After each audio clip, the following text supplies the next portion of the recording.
Given his mental incapacity, the American people deserve to know who was running the country the last 4 years. Today, as we seek to answer this question, it is deeply disappointing but not surprising that most Democrats on this committee have chosen to all but boycott the hearing and have failed to call a single witness. They have chosen to ignore this issue like they ignored President Biden's decline. Their absence speaks volumes, an implicit admission that the truth is too inconvenient to face. By refusing to engage in this critical examination, they abdicate their responsibility to the American people. This de facto boycott is not just a refusal to participate, it's a refusal to serve the American people who deserve answers about who is truly leading their government. President Biden's decline did not suddenly begin in June of 2024.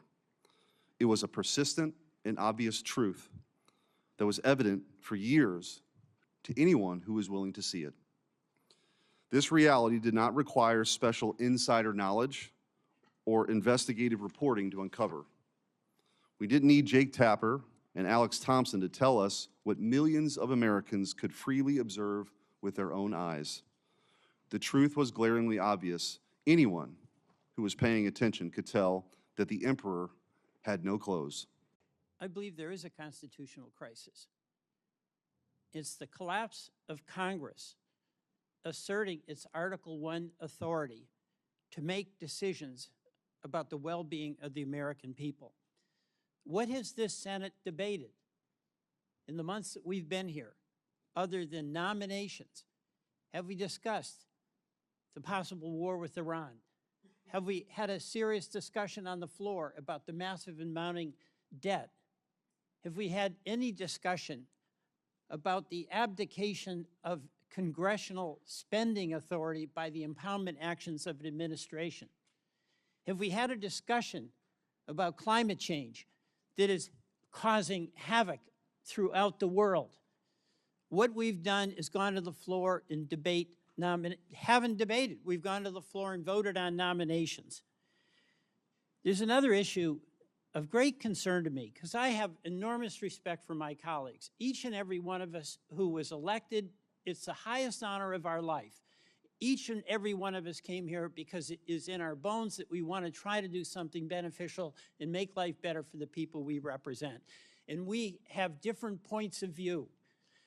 But instead of this Congress debating those different points of view about oil exploration, or about clean energy, about a good healthcare system, what we do is turn that debate into personal accusations of motivations, of cover-up, of conspiracy, of bad character, of demeaning folks who disagree with us. So we never get to the discussion about how do we have a healthcare system that works for the people in Texas, the people in Louisiana, and the people in Vermont. We never get to the discussion about, are we going to deny the reality of what we know is true, climate change, and how do we address that in a way that maintains a strong economy and actually builds a strong economy? We get into the accusations that if you disagree with me, you're a left-wing radical. We get into these discussions that if you disagree with me, you're a Marxist. We get into these discussions that fan the perception of the people we all represent, who desire nothing more than be able to take care of the families, live with some security, make a contribution in the communities where they live. That if a person disagrees with you, they are a bad person. We will get nowhere with that approach. Now, so many of the things that happened in the Biden administration, I totally supported, and many of you totally opposed. Those are policy disagreements. He came in with COVID. We got through COVID. We can debate about how we did it, but that was an accomplishment. The American Rescue Plan, we had the biggest jobs creation in the history of the country. The CHIPS and Science Act, acknowledging that we have to have a strong economy and be able to have the best chips here manufactured in the United States. We did that. The Federal Disaster Program, improved significantly.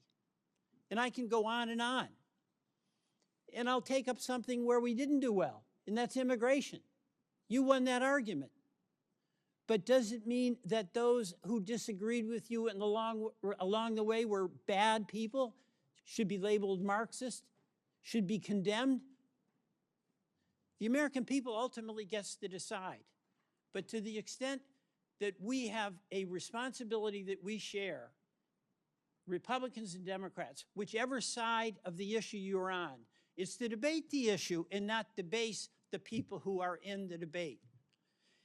That's what I see as the crisis that we're facing in this Congress. Our refusal to engage in the serious discussion about the issues that are having such an impact on the people we represent. The Biden White House's widespread use of an autopen to affix President Biden's signatures to documents that exercise executive powers belonging solely to the president poses significant constitutional, legal, and practical considerations.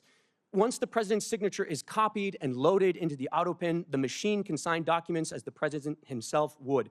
To be blunt, by using the autopen, anyone can sign documents as the president himself. Now, to be clear, I'm not here today to suggest that the autopen is bad. It's just technology. I'm here today because of questions concerning President Biden's capacity and whether the autopen was used to usurp presidential power or to conceal the president's decline. As the sitting president's mental acuity declined, potentially to the point of incapacitation, his administration's expansion of the powers of the presidency raises more questions than answers. Any investigation into this matter should focus not only on whether President Biden directed or authorized subordinate staff to take action in certain instances, but whether he had the capacity to do so at all. The 25th Amendment lays out clear procedures for what to do when the president is incapacitated. It was carefully drafted and informed by our nation's history. The Biden administration ignored it all to aggrandize executive power and push the country further in their preferred ideological direction. It is our obligation at this point to get to the bottom of these issues and to ask the important question as to whether or not the autopen and other devices were used to cover and obscure President Biden's mental decline, undermining our national security and also the Constitution.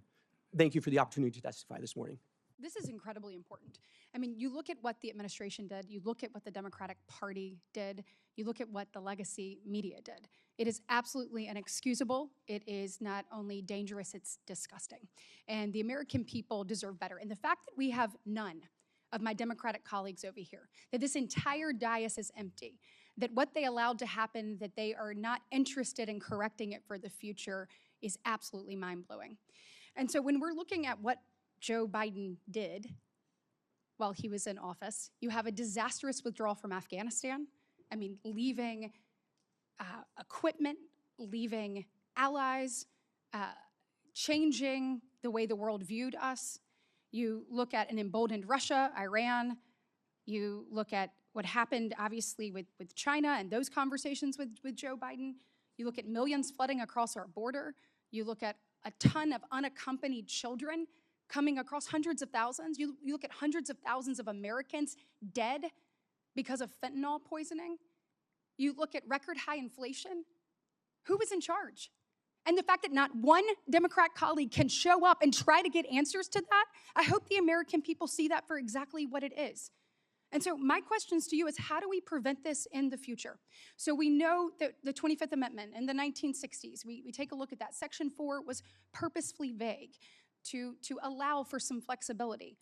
Clearly, it either didn't work or we have some people we need to hold accountable for not stepping up. So I want to know from you all, what do we need to do? Do you think that there need to be more guardrails when it comes to Section 4?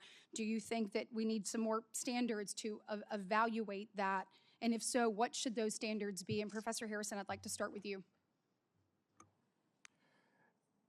Senator, this is the question about further implementation of the Section 4 is one that has not received a lot of attention because fortunately, the country has not needed it very often.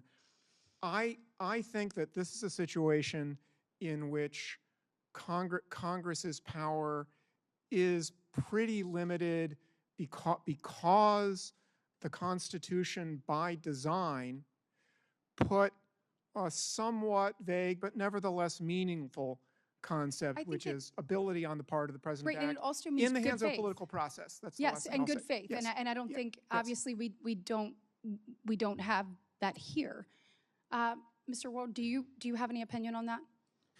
Yes, Senator. So you said, should we hold folks accountable and should there be some reforms? The Yeah. answer would be both. Yes. So, your colleague on the Democrat side who did attend, Senator Welch, said, hey, this is just kind of retrospective. We need to move on. I would strenuously disagree with that. The only ability to move forward is if there's an accounting of what was undertaken under the Biden staff, the Biden personnel, the bureaucrats, and the cabinet.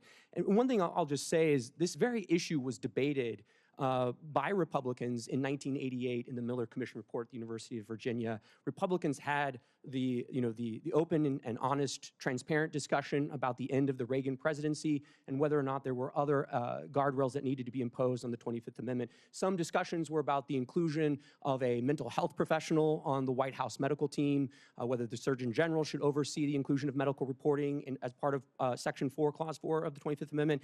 All I'll say is all of those things have been set aside. There has been no legitimate discussion in the years since about how to make the 25th Amendment more robust and how it could actually operate in the instance that the president Right, and do we lacked need to capacity. more clearly define what unable means in the 25th Amendment? Oh, I think most certainly, and I think there should be.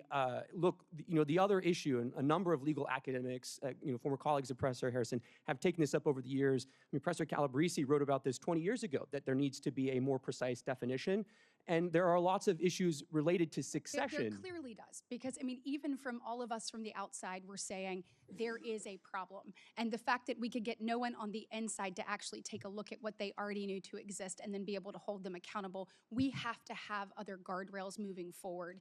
And that is absolute. So we need to be talking today about what those guardrails are. I have a question. I'm running out of time. It's two things. One, senior staff. So I have been a senior staff member. You take an oath when you get to come and work in this body. You want to make sure you're doing what's best for the United States of America, for the state you serve, all of the things.